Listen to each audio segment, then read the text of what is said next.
You won't believe what the security guard found on camera 4 at 3:17 in the morning. He had watched that corridor every single night for 2 years. He knew every shadow, every flicker, every way the light moved through that hallway when the building settled in the cold. What he saw on camera 4 that night was none of those things. Tonight we have 3 true night shift horror stories from people who were alone in the dark when they should not have been. A security guard who saw something on camera that changed everything he thought he knew about the building he worked in. A nurse who heard something in the hospital ward at 4 in the morning that no living patient could have made. And a factory worker whose graveyard shift became something he has never been able to fully explain to anyone who wasn't there. These are the stories that night shift workers tell each other in hushed voices during break time at 2 in the morning when the building is quiet and the shadows are long and everyone in the room knows exactly what it feels like to be alone in the dark with something that should not be there. Turn your lights on, check every room, and if you work the night shift tonight, maybe call in sick. Story 1. Camera 4. I've been a security guard for 11 years. I want you to understand what that means in practical terms before I tell you what happened on the night of February the 14th 2 years ago. 11 years of night shifts means 11 years of empty buildings. 11 years of fluorescent corridors and humming HVAC systems, and the specific brand of silence that large commercial spaces produce at 3 in the morning when every person who works there has gone home and left their desks and their coffee cups and their half-finished spreadsheets behind like artifacts of a world that pauses at 5 p.m. and does not resume until 8. 11 years of watching monitors and walking rounds and learning to tell the difference between the shadows that mean something and the shadows that mean nothing. I am very good at telling that difference. Which is why what I saw on camera 4 on the night of February the 14th bothered me in a way that nothing in 11 years of night shifts had ever bothered me before. The building was a mid-sized corporate office complex, 7 floors, 42 cameras. I knew every angle of every camera the way a musician knows the notes of a piece they have played 1,000 times, not by thinking about it, just by knowing, automatically and completely, what belongs in each frame and what does not. Camera 4 covered the corridor on the 3rd floor between the east stairwell and the server room. It was one of the least interesting cameras in the system, a long, straight hallway with gray carpet and white walls and a row of identical office doors on each side and a fire exit sign at the far end that glowed red in the dark. At 3:17 in the morning on February the 14th, I looked at camera 4 and something was standing in that corridor. I want to be precise about what I mean when I say something because the word matters. It was not a person in any configuration I could immediately identify. It was tall, taller than the door frames on either side of the corridor, which I knew from the building plans were exactly 7 feet high. It was standing completely still in the center of the hallway, facing the camera directly. It had no features I could make out clearly on the monitor, just a dark shape, vertical and very still, in the center of a corridor where nothing should have been at 3:17 in the morning. I did not freeze. 11 years of training does not allow for freezing. I immediately checked the access logs for the 3rd floor. No entry had been recorded through any door or stairwell on that floor since the last employee left at 7:42 p.m. I checked the elevator logs. Nothing. I checked the motion sensors for the 3rd floor corridor. They had not triggered. Whatever was standing in camera 4 had not triggered a single sensor to get there. I called my supervisor. No answer. I called the police non-emergency line and reported a possible intruder. Then, I did what my training required me to do, which was conduct a visual sweep of the floor while waiting for police to arrive. I took the west stairwell to the 3rd floor. I pushed open the door to the corridor and swept my flashlight from left to right. The corridor was empty. Gray carpet, white walls, identical office doors, fire exit sign glowing red at the far end, nothing else, no figure, no shadow, nothing out of place in any way that I could identify. I walked the full length of the corridor. I checked every office door, all locked.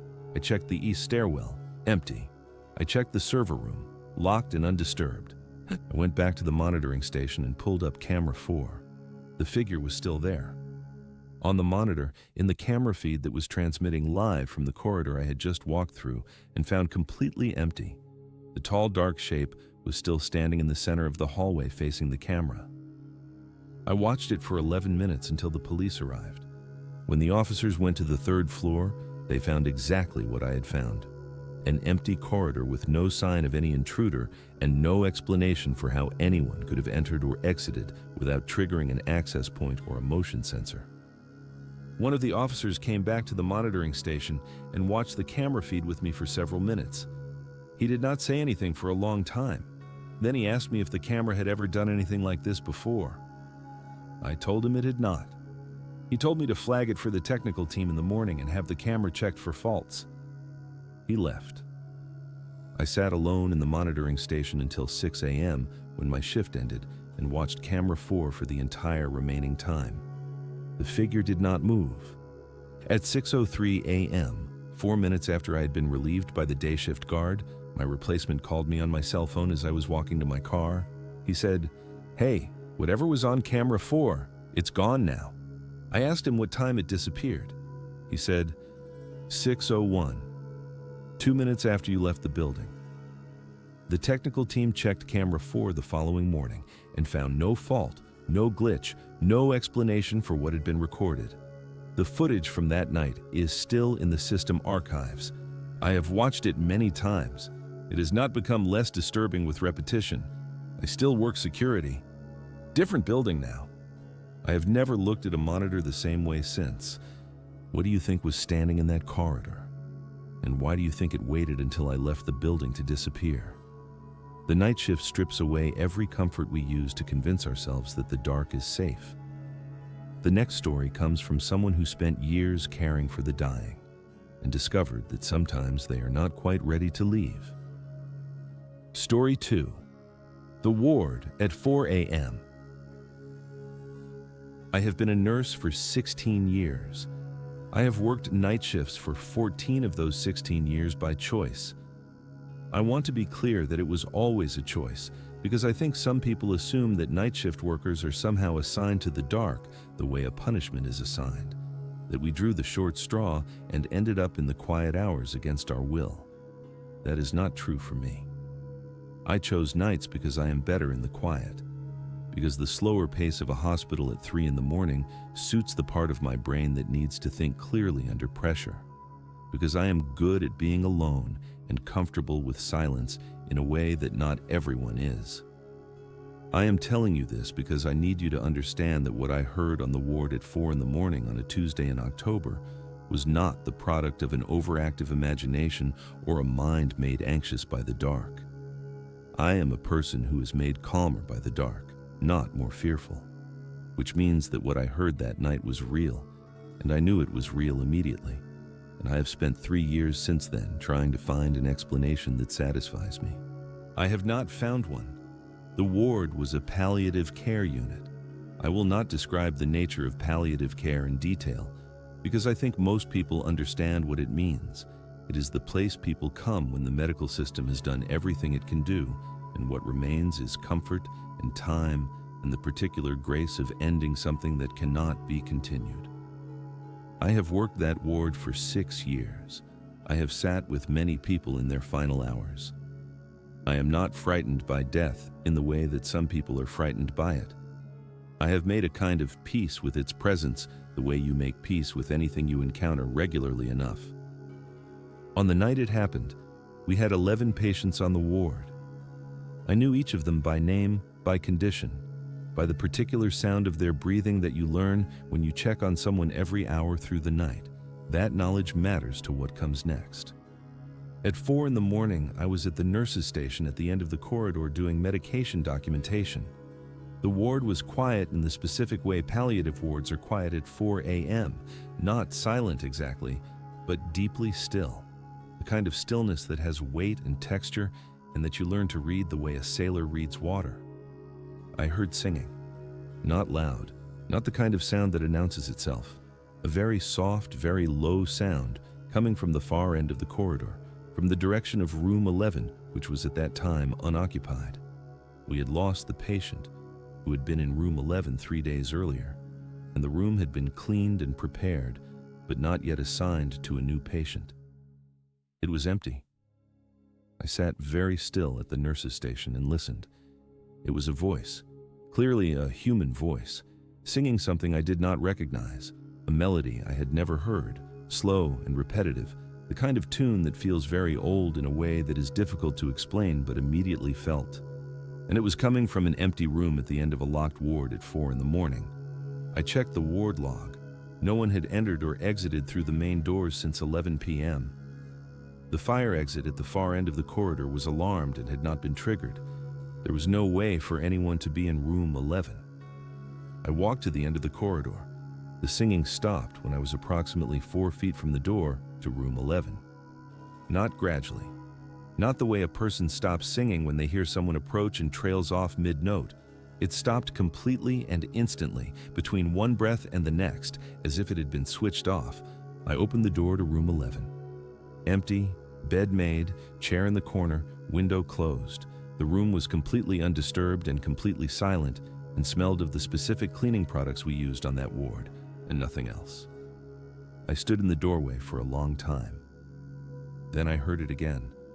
Not from room 11 this time, from behind me, from back up the corridor. I turned around slowly. Every door on the ward was closed. The corridor was empty. The nurse's station was exactly as I had left it. Nothing had moved, but the singing was there, soft and low, and coming from no specific point I could identify, simply present in the air of the corridor the way temperature is present, not located, just there. And then, very gradually, over the course of perhaps 30 seconds, it faded. Not stopped. Faded. The way a piece of music fades at the end when the volume is turned down slowly, until there is nothing left but the memory of the sound. I checked every room on that ward. Every patient was asleep. Every room was undisturbed.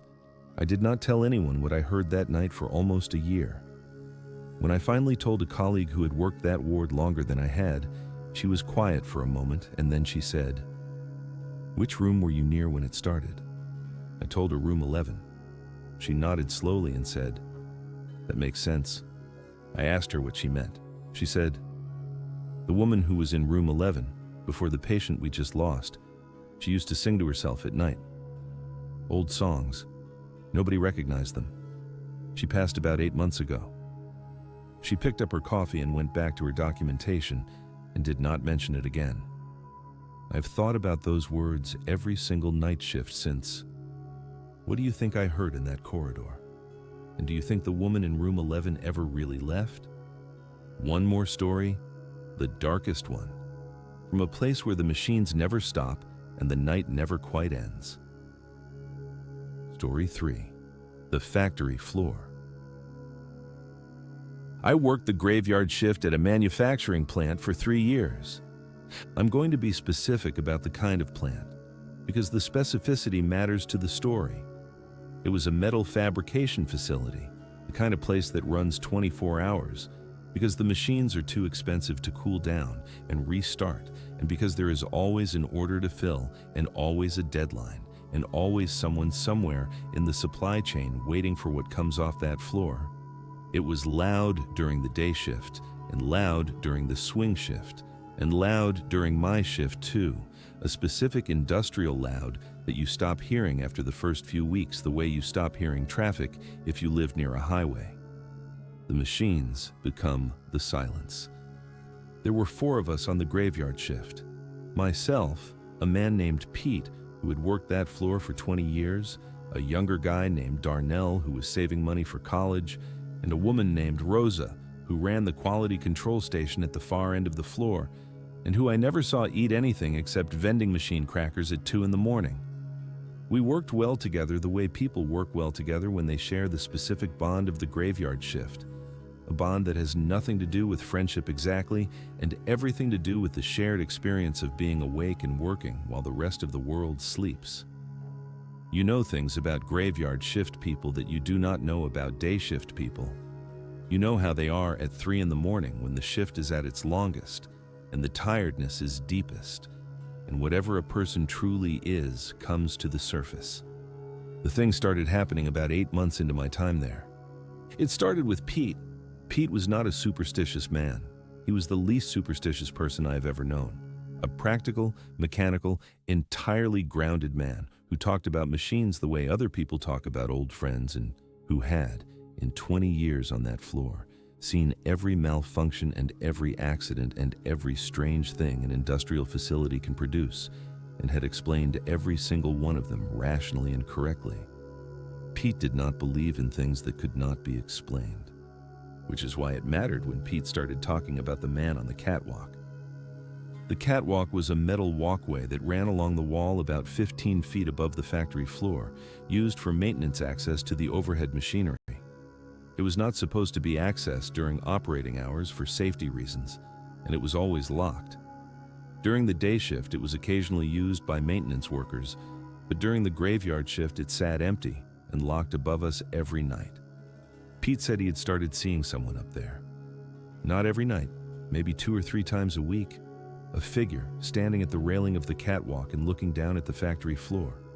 He had assumed at first it was a maintenance worker who had forgotten to sign out, or a supervisor doing an unofficial check of the night shift. He had waved up at the figure twice. It had not waved back. He mentioned it to the plant supervisor, who checked the access log for the catwalk. Nobody had been up there during graveyard shift in 4 months. Pete showed me where he had seen the figure standing, and I started watching that section of the catwalk during my shift.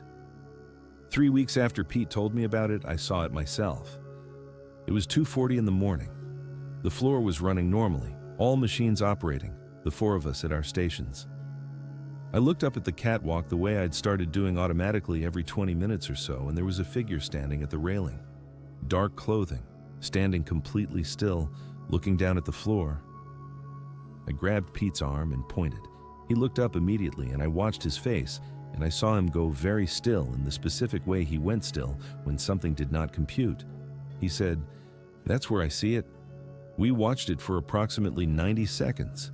It did not move. It did not respond to us watching it. It simply stood at the railing and looked down at the floor with the patient stillness of something that had been standing there for a very long time and intended to continue doing so. Then, Darnell's machine triggered a fault alarm, and we both looked away for 3 seconds. When we looked back, the catwalk was empty. Rosa had seen it too by this point. All 4 of us had seen it independently on different nights and described it identically without comparing notes first. Dark clothing, completely still, standing at the railing, looking down. We reported it collectively to the plant supervisor, who commissioned a full security review of the facility. Cameras were installed on the catwalk. The access lock was replaced with an electronic system that logged every entry and exit. Over the following 6 weeks, the cameras recorded the catwalk on every graveyard shift. They recorded nothing unusual. But all 4 of us continued to see the figure with our own eyes on the nights when it appeared. Standing at the railing, looking down, disappearing the moment anyone looked away. The plant supervisor reviewed the camera footage from every night we reported seeing it. On every single occasion, the camera showed an empty catwalk, while 4 people on the floor below were looking directly at a figure standing at the railing above them. He had no explanation. He transferred 2 of us to different shifts and said nothing more about it officially. I put in my notice 3 weeks later. Pete retired 6 months after that. I spoke to Darnell last year, and he told me Rosa had also left and that the current graveyard shift crew had started seeing something on the catwalk too. I've never gone back to that building. I've thought many times about what the figure was looking at when it stood at that railing and looked down at the factory floor. What it was watching so patiently in the middle of the night while the machines ran and the 4 of us worked below it. I have never arrived at an answer that satisfies me. What do you think was standing on that catwalk? And what do you think it was waiting for? Thank you for watching. 3 stories from the hours when the rest of the world is sleeping, and the dark has a weight and a texture that the daylight hours never quite produce. The security guard who watched something stand in an empty corridor for 3 hours on a monitor showing a live feed of a hallway he had just confirmed was empty. The nurse who heard singing coming from a room where a woman had died 8 months earlier. And the 4 factory workers who all saw the same figure on a locked catwalk that the cameras recorded as empty. No explanations, no resolutions. Just 3 accounts from people who were alone in the dark when they encountered something that should not have been there, and that none of them have ever been able to forget. If you made it to the end, leave a comment right now telling me which story you are still thinking about. We read every single one. And if you work the night shift, if you are watching this on your break at 2 in the morning in a building that is mostly empty and mostly quiet, leave a comment and tell us what it is like out there tonight. We want to know. Like and subscribe for new horror stories every single week. And tonight, when you turn the lights off, listen carefully to the silence, because sometimes the silence is listening back.